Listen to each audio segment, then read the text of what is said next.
किसान अपनी मांगों को लेकर सड़कों पर नजर आ रहे हैं। वहीं कहीं ना कहीं जो विरोध प्रदर्शन जो लगातार देश में बढ़ते हुए नजर जरूर आया है। और वहीं हम आपको बता दें कि जो करनाल में सभी डॉक्टर हैं अपनी मांगों को लेकर आज करनाल के जिला सचिवालय में पहुंचे। हम आपको बता दें कि जो डॉक्टर हैं उनका कहना है कि जो BMS डॉक्टर होते हैं, जो आयुर्वेदा डॉक्टर होते हैं, उन्हें जो सर्जरी करने का जो प्रावधान अब आया है, जो वो अभी जो 80 से 90 प्रकार की जो सर्जरी है वो BMS डॉक्टर भी कर सकेंगे।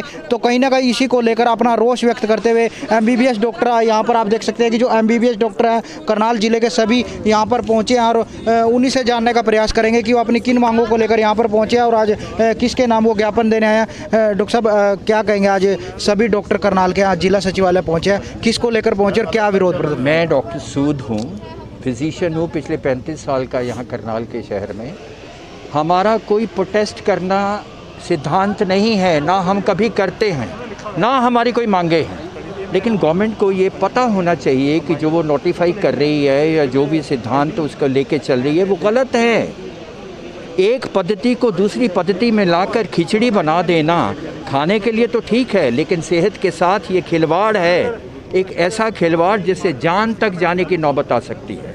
इसको समझो। और जबकि हमारा हेल्थ मिनिस्टर खुद डॉक्टर है सेंटर का, मेरे को नहीं समझ आता कि वो क्या सोच कर उन्होंने आप एक्सपीरियंस करने के बाद, पढ़ाई करने के बाद, काफ़ी लंबा एक्सपीरियंस करने के बाद सर्जरी करते हैं, लेकिन कहीं ना कहीं अब BMS डॉक्टर हैं जो वो भी सर्जरी करेंगे। अगर उनसे कोई केस खराब होता है, सर्जरी के दौरान किसी मरीज की मृत्यु होती है, तो कहीं ना कहीं पूरा डॉक्टरी पेशा वो बदनाम होगा। बिल्कुल सही बात है आपकी, आपने खुद ही सवाल किया, खुद ही जवाब दे दिया। यही बात यह है क्या आपके परिवार में से या जितने भी सिद्धांतवादी ऊपर बैठे हैं उनके परिवारों में से सर्जरी का अगर मौका या नौबत या कोई ऐसी मुसीबत आती है, क्या वो BMS डॉक्टर के पास जाएंगे करवाने के लिए? मेरे को एक सीधा साधा जवाब दे दें। तो फिर वो क्यों अलाउ कर रहे हैं 35 सर्जरियों की लिस्ट बना के और हमारे पास नोटिफाई कर रहे हैं कि ये भी ये कर सकेंगे? किस चीज़ के लिए? वो हिंदुस्तान के मरीज़ की देखभाल से खिलवाड़ कर रहे हैं। BMS डॉक्टर आज तक मेरे को बताएं किसने अपनी आयुर्वेदिक दवाइयाँ दी हैं? सब एलोपैथी की दे रहे हैं। वहाँ तक जायज़ है, क्योंकि जहाँ हिंदुस्तान में सब कुछ खुलेआम चल रहा है वो भी चल रहा है। अब तो उनको हाथ में चाकू पकड़ा दिए, स्कैल्पल पकड़ा दिए कि आप सर्जरियाँ करो। क्या होने वाला है हिंदुस्तान में हमें नहीं मालूम।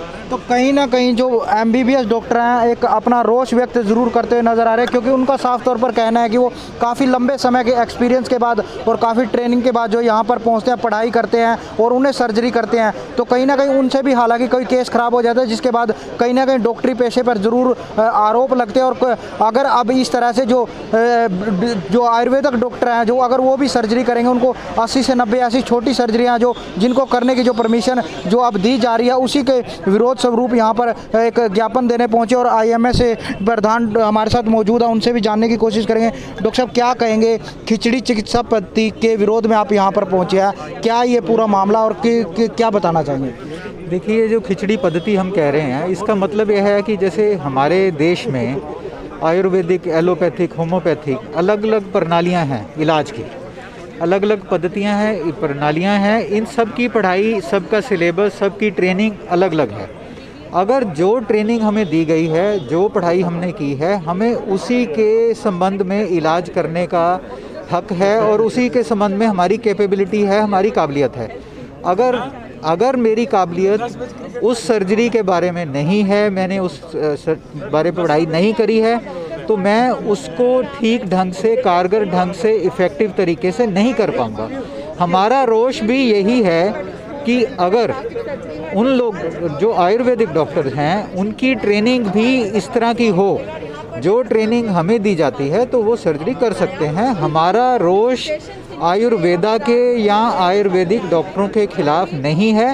हम सिर्फ इस लॉ के, इस पॉलिसी के, इस सरकारी आदेश के अगेंस्ट रोष प्रकट कर रहे हैं। इससे मरीज़ों का इलाज सफ़र करेगा और कन्फ्यूजन समाज में फैलेगी। पेशेंट को ये नहीं मालूम पता लगेगा कि वो इलाज किस पद्धति से कराए, और किस पद्धति वाले डॉक्टर से वो इलाज करवा रहा है। डॉक्टर साहब कहीं ना कहीं जैसे MBBS डॉक्टर हैं वो सर्जरी करते हैं, क्योंकि कोई एक्सीडेंट केस आता है या कोई किसी को प्रॉब्लम होती है, कई बार केस ख़राब हो जाते हैं, उनको भी प्रॉब्लम होती है, उनकी मृत्यु हो जाती है, उसके बाद परिवार की तरफ से आरोप लगाए जाते हैं डॉक्टरों पर।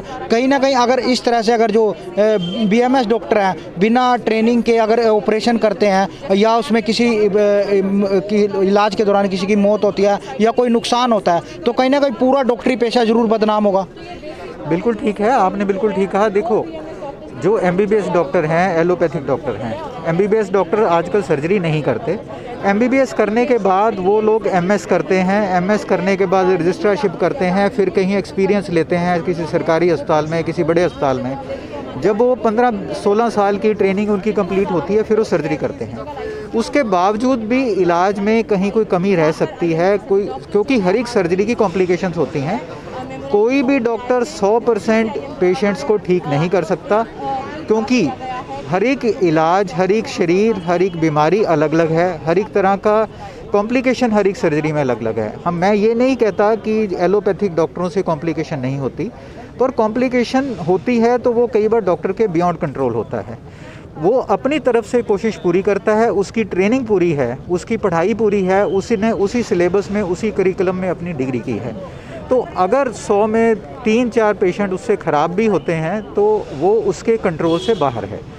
जो सरकार अब आदेश दे रही है, इससे इस तरह की कॉम्प्लिकेशंस का इंसिडेंस बहुत बढ़ेगा, क्योंकि वो लोग इस तरह की ट्रेनिंग की, ना तो उन्होंने ट्रेनिंग की है, ना उस तरह की पढ़ाई की है। तो ये एक तरह से लेटरल एंट्री मानी जाएगी और इसमें पेशेंट का, समाज का, पब्लिक का काफ़ी लॉस होगा। तो ये हमारे साथ IMA के प्रधान करनाल से थे, उन्होंने साफ तौर पर कहा है कि जो बिना ट्रेनिंग के अगर कोई भी किसी प्रकार की सर्जरी की जाएगी तो उसमें जो नुकसान है मरीज़ का होगा और कहीं ना कहीं जो डॉक्टरी पेशा है उस पर भी आँच आएगी, क्योंकि अगर किसी से कोई इस प्रकार से अगर केस ख़राब होता है बिना ट्रेनिंग के, अगर कोई डॉक्टर इस तरह से जो ऑपरेशन करेगा तो उसे कई दिक्कतों का सामना भी ज़रूर करना पड़ सकता है। और कुछ और डॉक्टर हमारे साथ हैं, उनसे जानेंगे। सर, क्या कहेंगे, आज ज्ञापन देने पहुँचे, किसको लेकर ज्ञापन देने पहुँचे, कहाँ पर? देखिए, मैं एक आई सर्जन हूँ और जैसे सरकार अभी ये अलाउ कर रही है कि हर टाइप की एक आयुर्वेदिक डॉक्टर जो है सर्जरी कर सकता है, तो मुझे लगता है कि हर एक मेडिसिन की एक अपनी लिमिट्स हैं। और ऐसे करने से कि आप उनको आयुर्वेदा भी पढ़ाओ, आप उनको एलोपैथी पढ़ाओ, आप किसी को होम्योपैथी पढ़ाओ, मुझे लगता है इसमें एक बंदा और कंफ्यूज होगा। और अगर आप हर चीज़ एक ही बंदा करने लगेगा तो मेरे हिसाब से तो वो कोई काम ढंग से कर नहीं सकता, क्योंकि हर चीज़ की एक अपनी एक लिमिट है और अपना एक तरीका है। अगर आप 4 तरीके समझ के आगे बढ़ोगे तो ना इधर के रहोगे ना उधर के रहोगे।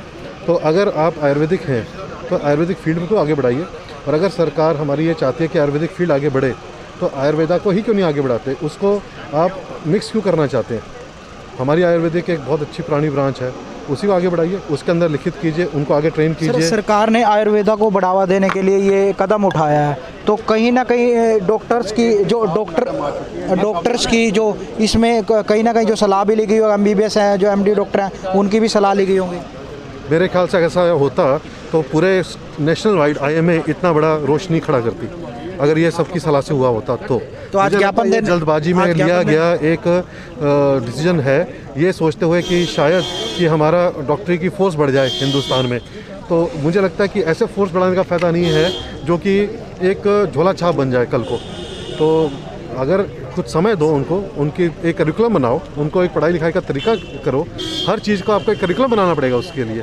जैसे हमारा एक करिकुलम है कि हम 5 साल पढ़ते हैं, फिर इंटर्नशिप करते हैं, फिर MS करते हैं, फिर MCH करते हैं, तो एक ऐसा करिकुलम बने उनके लिए भी।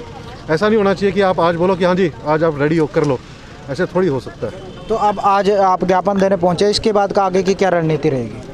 अभी जैसे ऊपर से IMA से आदेश आएंगे वैसे हम करेंगे। अभी शायद फ्राइडे को हम लोग एक टोकन काम के लिए भी शायद हमारा कुछ स्ट्राइक टाइप का रहेगा, वो देखते हैं ऊपर से कैसे ऑर्डर्स आएंगे नेशनल IMA का प्रोग्राम जब होगा। तो ये थे डॉक्टर साहब हमारे साथ, उन्होंने साफ तौर पर स्पष्ट किया कि अगर बिना ट्रेनिंग के कोई भी इस तरह से ऑपरेशन किया जाता तो उसमें मरीज़ को दिक्कतों का सामना ज़रूर करना पड़ेगा। कुछ और डॉक्टर हमारे साथ मौजूद हैं। सर, क्या कहेंगे, आज जो रोज स्वरूप पहुँचे हैं, कहीं ना कहीं सरकार की तरफ से कहा जा रहा है आयुर्वेदा को बढ़ावा देने के लिए किया जा रहा है, तो आप इसको कैसे समझते हैं? मैं डॉक्टर संजय खन्ना हूँ, मैं कान नाक गला विशेषज्ञ और सर्जन हूँ। जो हम लोग की स्पेशलिटी है और जो डॉक्टर साहब अभी ऑप्थेल्मोलॉजिस्ट हैं, आई सर्जन हैं, ये एक स्पेशलाइज्ड ब्रांच है और रादर ये सुपर स्पेशलाइज्ड ब्रांच है। उसको हम लोग सुपर स्पेशलाइज इसलिए कह रहे हैं कि आफ्टर MBBS हम लोग 6 साल की ट्रेनिंग लेते हैं डिफरेंट मेडिकल कॉलेजेस में, और उसमें रजिस्ट्रारशिप, सीनियर रेजिडेंसी करके तब हम लोग प्रैक्टिस में आते हैं। तो पहले 5-6 साल MBBS और फिर 6 साल की ट्रेनिंग, स्पेशलाइज ट्रेनिंग उस पर्टिकुलर डिपार्टमेंट में। तो जो ENT सर्जन्स और आई सर्जन है, सुपर स्पेशलाइज ब्रांच है, बाहर जाके भी हम लोग इसमें ट्रेनिंग लेते हैं। कई जगह हम लोग गए हैं बाहर जाके, तो वो लोग तो एंटरटेन ही नहीं करते कि जब तक आपने जो है 5-6 साल करके भारत देश से ना आए हो। सर आज आप सर्जरी कर रहे हैं, करनाल में आपका अच्छा नाम है, तो कहीं ना कहीं आपका एक्सपीरियंस कितने साल का रहा होगा जब आप यहाँ सर्जरी लेवल पे पहुँचे? मेरे को अराउंड आफ्टर MBBS जो ENT ब्रांच में हम लोग की स्पेशलाइजेशन है, अराउंड 26 साल हो गया। तो 26 ईयर्स का एक्सपीरियंस हो गया हम लोग को इसी एक फील्ड में। और उसमें भी सब स्पेशलिटीज़, सुपर स्पेशलिटीज़ ऐसी डेवलप हो चुकी हैं ENT डिपार्टमेंट में, ENT सर्जरीज़ में, जो कि हम लोग सोच भी नहीं सकते। हम लोग दिमाग के नीचे से शुरू होके हम लोग लंग्स तक जाते हैं। तो ये एक अपने आप में सुपर स्पेशलाइज्ड ब्रांच है, जो कि एक आयुर्वेद डॉक्टर जो खाली एक ग्रेजुएशन BMS डॉक्टर वो नहीं कर सकते, जबकि MBBS डॉक्टर नहीं कर पाते हैं। तो इसमें कई सारी दिक्कतों हम लोग को ही फेस करनी पड़ती है। और ये माइक्रोस्कोपिक सर्जरीज़ होती हैं, एंडोस्कोपिक सर्जरीज़ होती हैं, उनकी हैंडलिंग है, पेशेंट की हैंडलिंग है, पेशेंट के ऑपरेशन के बाद भी कुछ दिक्कतें आती हैं पेशेंट को, तो वो भी हैंडलिंग है कैसे करनी है वो भी सिखाया जाता है हम लोग को।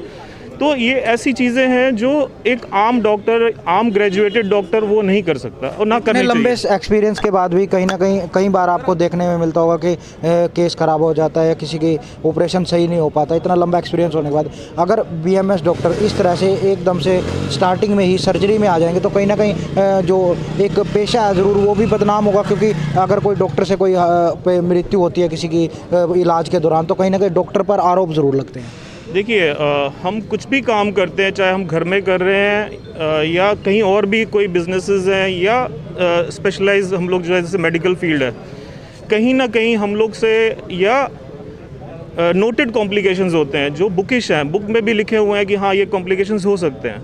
तो वो कॉम्प्लिकेशन रेट बढ़ सकता है अगर हम लोग की ट्रेनिंग प्रॉपर नहीं होगी।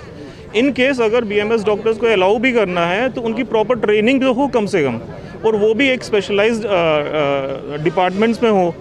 खाली ग्रेजुएशन करके और उनको खाली प्रमोट करना, हम लोग उसके अगेंस्ट नहीं है, लेकिन उनको प्रॉपर ट्रेनिंग तो दें पहले, फिर बात करें आगे आके।